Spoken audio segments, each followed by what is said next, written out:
লাগেনি উলা এই এটা কি কাফ এই উলা অর্থাৎ মাঝখানে হলো হামজা জোড়া লাগবে ওর ডানে বামে পিছনে কোনোভাবেই হামজা সবসময় আলাদা হামজা সবসময় আলাদা থাকবে হামজার সঙ্গে ডান দিকেও কোনো হরফ জোড়া লাগবে না বাম দিকেও লাগবে না মাঝখানে থাকলেও আলাদা থাকবে বুঝা গেছে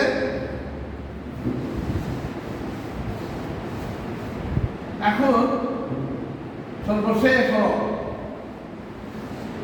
এটার নাম হলো ইয়া ইয়া ইয়া ইয়া ইয়া ইয়ার আরো একটা সুরত আছে সেটা হলো এরকম করে এরকম এরকম আর মধ্যে এখানে দুটো নোটটা আছে ইয়া এটাও ইয়া আমরা ছোট বড় ইয়া ইয়ে ইয়া ইয়ে ইয়ে নয় ইয়া ইয়া ইয়া ইয়া এটা সচরাচর এই ইয়াটা এরকম ইয়া এই ইয়াটা হলো শব্দের শেষে আর শব্দের শুরু হলে এরকম এরকম এক দাঁতের নিচে দুই নোক্তা ইয়া শব্দের মাঝখানে যদি হয় এক দাঁতের নিচে দুই নোক্তা আর শব্দের শেষে হয়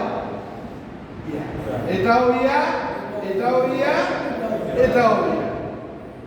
বুঝা গেছে যদি শব্দের শেষে থাকে সচরাচর এই নোক্তা এ কারণ নোক্তা দেওয়া হয় না নোক্তা লাগে না নোক্তা তখন আর লাগে না দেখলেই বোঝা যায় যে এটা ইয়া বুঝা গেছে তাহলে আমরা মোটামুটি এখানে হরফ আজকে কটা 6টা আগে ছিল 23 আর 6 29টা হরফ আমরা আজকে মোটামুটি শিখলাম 29টা হরফ এই হরফগুলোর নাম ইনশাআল্লাহ আমরা কখনোই বলবো না নাম যখন বলবো যেটা অল্প টানবো যেটা বেশি টানেই বলবো ইনশাআল্লাহ সবাই বলেন আমার সঙ্গে আমি প্রথম থেকে সবাই বলেন আলিফ বা তা সা জিম হা খ দাল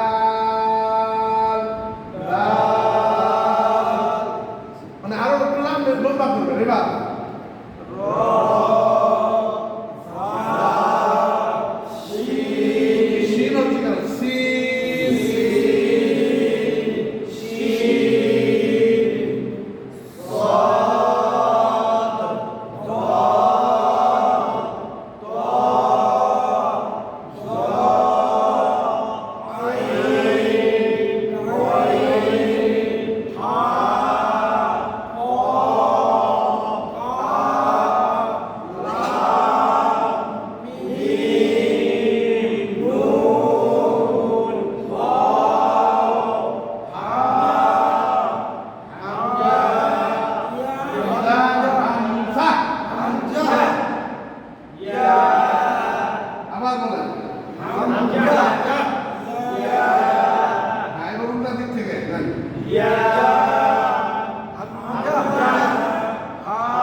এই হরফগুলোর নাম মনে রাখবেন, মানে যেটা যেখানে টানা দরকার। হরফের নাম যখন বলবো নামটা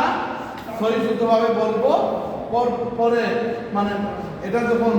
হরকত বলবে, হরকতের উচ্চারণ যখন হরকত দিয়ে হবে, হরকত মানে জবর জের পেশ এগুলো হরকত বলা হয়, এইগুলা দিলে তখন শুধু হরকত থাকলে তখন ওই টানা যাবে না। হরফের নাম টেনে বলে হরকতের নাম বলে উচ্চারণটা হবে তাড়াতাড়ি।